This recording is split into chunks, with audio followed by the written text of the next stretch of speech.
पुरुष के नाम से प्रख्यात स्वामी विवेकानंद की जन्म जयंती 12 जनवरी को मनाई जाती है, लेकिन एबीवीपी यानी अखिल भारतीय हिंदू परिषद के द्वारा अखिल भारतीय विद्यार्थी हिंदू परिषद के द्वारा यह लगभग 7 दिनों तक मनाई जाएगी। और आज हम यहाँ पर मौजूद हैं रॉफेल कॉलेज गुंजन पर, जहाँ पर स्वामी विवेकानंद की जन्म जयंती मनाई गई और जिसमें जो यहाँ के डीवाईएसपी दवे साहब हैं वो उपस्थित रहे। नमस्कार, जय साला सर, आप देख रहे हैं साला सन न्यूज़ और मैं हूँ विनय प्रजापति। हम बात करेंगे यहाँ के कार्यकर्ताओं से कि 12 जनवरी को जैसे स्वामी विवेकानंद जी की जयंती मनाई जाती है, लेकिन इस तरीके से आज अगर मना रहे हैं तो इसकी क्या विशेषता है? देखिए, सभी को पहले तो स्वामी विवेकानंद जी की जयंती की हार्दिक शुभकामनाएं। आप सभी को पता होगा कि जो 12 जनवरी 2025 जो कि इस साल रविवार को पड़ी, तो हमने, आप सभी को पता है कि कैंपस में सारे छुट्टियां होती है, तो हमने जो स्वामी विवेकानंद जी का जो चौक है चनौद कॉलोनी में, हमने वहाँ पर दीप प्रज्वलित करके उनको माल्यार्पण किया। और इसी के साथ में विद्यार्थी परिषद सारे कैंपस में और नगर में एक हफ्ते का कार्यक्रम कर रही है। उस कार्यक्रम के उपलक्ष्य में 13 तारीख को आपने सभी सोशल मीडिया में देखा होगा कि हम गले के पट्टे बांट रहे थे सभी के सेफ्टी के लिए, सेफ्टी बेल्ट बांट रहे थे। और उस हिसाब से हमारा दवे सर से बात हुआ था कि सब 16 तारीख को फ्री होकर हमारे लिए कार्यक्रम में आएंगे। 16 जनवरी 2025 को आज जो रॉफेल कैंपस में जो कार्यक्रम हुआ है, हमारे वापी के डीवाईएसपी श्री भूपेंद्र दवे सर, विद्यार्थी परिषद के सारे कार्यकर्ता, रॉफेल के कॉलेज के फैकल्टी मेम्बर्स, एनएसएस के कार्यकर्ता और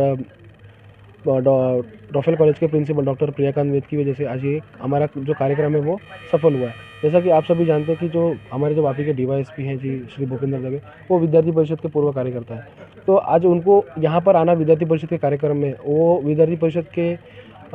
लिए इससे बड़ी बात कोई नहीं होगी कि एक विद्यार्थी परिषद का कार्यकर्ता जो आज वापी का डीवाईएसपी है, आज जो वापी के अंदर रॉफेल कॉलेज के अंदर एक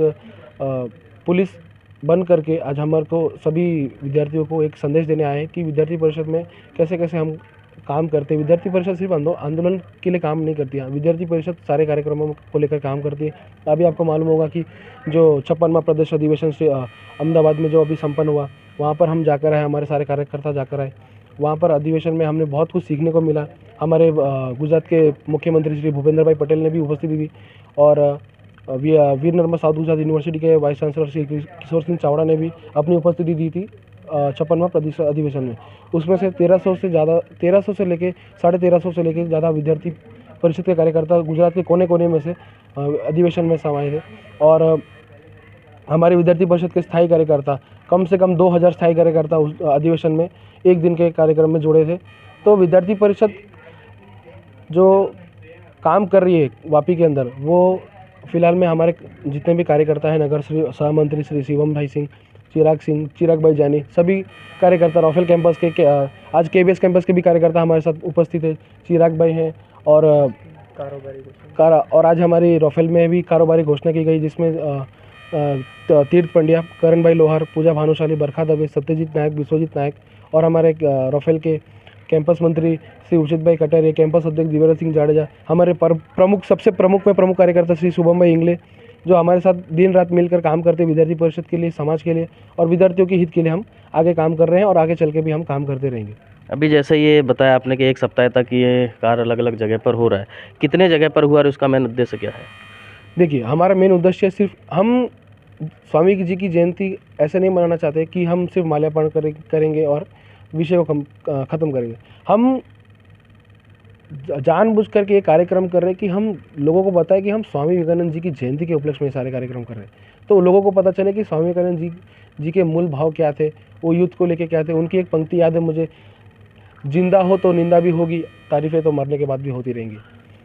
ये स्वामी विवेकानंद की जो मूल्य भाव है, उस चीज़ को लेकर हम विद्यार्थी परिषद आगे काम कर रही है, करती रहेगी और विद्यार्थी परिषद साल भर काम करेगी। आने वाले दिन में भी विद्यार्थी परिषद का जो हैंडबॉल का जो कार्यक्रम होता है हर साल, वो भी हम फरवरी में संपन्न करेंगे। नॉर्मल जैसे देखा जाता है कि खेल वगैरह अधिकतर संस्थाएं भी हैं या कई संगठन भी है, सारे काम करते रहते हैं, या फिर किसी महापुरुष की जयंती मनाना हो गया, लेकिन खास करके विद्यार्थी परिषद का जो मेन उद्देश्य या मेन लक्ष्य है वो क्या है? विद्यार्थी परिषद का जो खास उद्देश्य है लोगों तक ज्ञान, चारित्र्य और एकता, ये हमारा मेन उद्देश्य है कि हम लोगों तक ज्ञान, चारित्र्य और एकता बताएं कि विद्यार्थी परिषद सभी खास करके हमारे लिए जो फर्स्ट प्रायोरिटी है वो विद्यार्थी है और सेकंड प्रायोरिटी हमारे लिए सब समाज है, सर्व समाज। हम ऐसा सुना गया है या ऐसा शायद मुझे थोड़ा बहुत जो याद हो कि जब विद्यार्थी परिषद की स्थापना हुई, कुछ 3 ध्येय थे उनके, कोई 3 श्लोक थे, उसी पर वो कार्य करते, क्या थे वो? विद्यार्थी परिषद के जो 3 ध्येय हैं वो अनौपचारिकता, सात्विकता और अलौकिकता है। विद्यार्थी परिषद का जो हमारे जो विद्यार्थी परिषद के जो राष्ट्रीय संगठन मंत्री जी देवदत्त जोशी जी की एक बात अच्छे से मुझे याद है कि विद्यार्थी परिषद में जो जिनको जवाबदारी मिलती है, अगर आज मैं नगर मंत्री हूँ तो मैं नगर मंत्री विद्यार्थी परिषद का नहीं हूँ, नगर मंत्री में पूरे विद्यार्थी का हूँ, चाहे वो विद्यार्थी कार्यकर्ता हो या ना हो, परिषद से जुड़ा हो या ना हो। और दूसरी चीज़ थी एक्सेप्टेंस एंड रियलिटी। अगर आज मैं नगर मंत्री हूँ, मेरे बाद अगर कोई नगर मंत्री बनता है तो सबसे बड़ी चीज़ है मुझे एक्सेप्ट करना कि बी एंड मेक, हमको खुद भी बनना है और लोगों को भी बनाना है साथ में।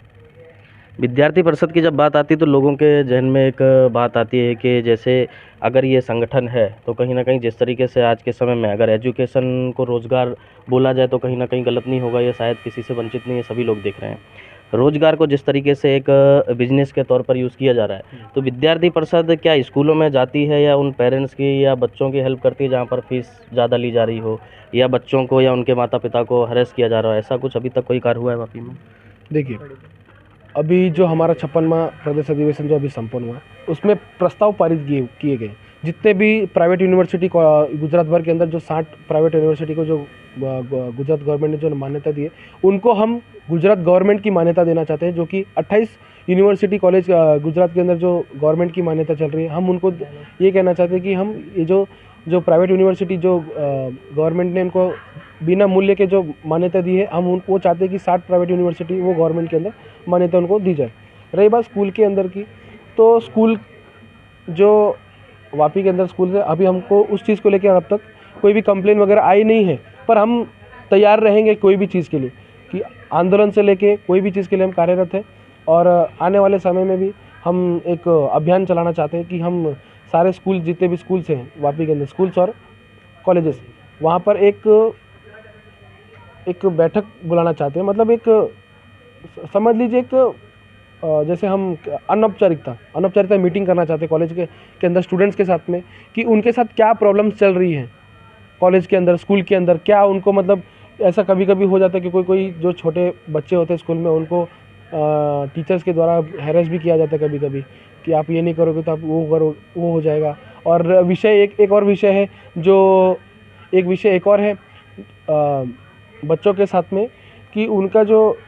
ड्रेस स्कूल का यूनिफॉर्म ड्रेस, वो उस चीज़ को लेकर जो पैसा वसूल रहे हैं। और स्कूल से हम एक आगे अभी भी हम विद्यार्थी परिषद के मन से मैं आग्रह कर रहा हूँ कि स्कूल को मैं अभी भी आग्रह कर रहा हूँ कि जो आप लोग अगर 1000 रुपये की जो चीज़ है, आप उसको आप अगर 1500 में लेने की कोशिश कर रहे हो कॉलेज स्कूल के अंदर, तो आप लेना बंद कर दीजिए। अगर नहीं लेंगे तो आप लोग आंदोलन के लिए तैयार रहना, फिर हमको मत बोलने कि हम उग्र आंदोलन करते हैं। धन्यवाद। जैसा कि आपने देखा कि विद्यार्थी परिषद के कार्यकर्ता और जो नगर के अधिकारी हैं वो सभी यहाँ पर मौजूद हैं। खास करके जैसा देखा जाता है कि जब भी किसी संगठन की बात आती है तो लोगों के जहन में अलग अलग बातें आती हैं, लेकिन आज के समय में जिस तरीके से सारे संगठन कहीं ना कहीं कुछ कॉमन चीज़ों को लेकर, जैसे खेल हो गया, किसी प्रकार की प्रतियोगिताएं हो गई या महापुरुषों की जयंती, हर कोई मनाने लगा, लेकिन कहीं ना कहीं शायद ये चीज़ें दूर रह जाती हैं कि जिस कार्य के लिए जिस संगठन का मेन स्थापित किया गया, स्थापना हुई है उसकी, जैसे कि आरएसएस के बाद जिस तरीके से विश्व हिंदू परिषद बना, बजरंग दल बना, और उसके बाद ये अखिल भारतीय विद्यार्थी परिषद बना, तो सभी का एक अलग अलग कार्य है, वो चाहे कोई भी संगठन हो, लेकिन क्या वो कार्य सही से हो पा रहे हैं, क्या समाज तक वो कार्य पहुंच पा रहे हैं? जैसे कि पिछला भी जब ये इनकी नई कार्यकारिणी घोषित हुई थी केबीएस कॉलेज चनौद में, उस वक्त भी हमने इनसे इंटरव्यू लिया था और पूछा था, लेकिन कहीं ना कहीं जो कार्य होने चाहिए स्कूलों को लेके, कॉलेजों को लेके, या विद्यार्थी परिषद का जो मेन कार्य है, क्या वो सही से हो रहा है? ये चीज़ें कहीं न कहीं समाज से दूर तो रहती रहती हैं और साथ ही साथ जैसे कि कई बार ऐसा होता है कि स्टूडेंटों के ऊपर इतना ज़्यादा प्रेशर किया जाता है कि कई बार आपने देखा होगा जो मौत के आंकड़े हैं ख़ास करके स्टूडेंटों के, वो भी विश्व के अंदर कर 10 देश ऐसे हैं जिसमें से भारत पहले नंबर पर आता है, जहाँ पर हर साल कहीं न कहीं 2 से ढाई लाख स्टूडेंट जो है वो मौत को चुन लेते हैं। उसका रीज़न भी यही रहता है, एक तो स्कूलों का प्रेशर इतना ज़्यादा, फ़ीस इतनी ज़्यादा और एजुकेशन के नाम पे जिस तरीके से बच्चे को स्कूल में भी पढ़ना है और ट्यूशन भी उसी स्कूल के टीचर से पढ़ना है, ना ही स्कूल का काम पूरा हो पाता है ना ही ट्यूशन का। जिस बच्चे से बच्चे अगर फेल हो जाते हैं तो अपनी माँ बाप की जो मेहनत वो देखते हैं कि माँ बाप दोनों 12-12 घंटे नौकरियां कर रहे हैं, उसके बाद बच्चों को पढ़ा रहे हैं, जिस वजह से वो बच्चे माँ बाप की इज्जत और उनकी मेहनत को देखकर मौत को गले लगा देते हैं। तो इन सारे विषयों पे कहीं न कहीं कार्य होना चाहिए और जिस तरीके से विद्यार्थी परिषद एक्टिव है और इन कार्यों में जुड़ा हुआ है और जिस तरीके से अभी युवराज सिंह ने बताया कि वो आगे भी इस तरह कार्य करेंगे और उन्होंने स्कूलों को ये चेतावनी दी, क्योंकि हमारे पास भी कई ऐसी कंप्लेंटें आती हैं। स्कूल में सिर्फ शिक्षा दी जानी चाहिए, ना कि रोज़गार का साधन बनना चाहिए। कॉपी हो गया, पेन हो गए, किताबें हो गई, स्कूल ड्रेस हो गई, जूते मोजे, ये सारी चीज़ें दुकानों को छोड़कर जब स्कूल के अंदर मिलने लगे तो वहाँ पर शिक्षा फिर नहीं बचेगी, शायद ये हर कोई जानता हो। तो मुझे आशा है कि युवराज सिंह ने जो अपने मन से स्कूलों से जो आह्वान किया है, शायद वो चीज़ें वो सुने और इन चीज़ों से दूर होकर कहीं न कहीं शिक्षा के ऊपर ध्यान दें। देश विदेश की खबरों से जुड़े रहने के लिए देखते रहिए सालासन न्यूज़। जय हिंद, जय भारत।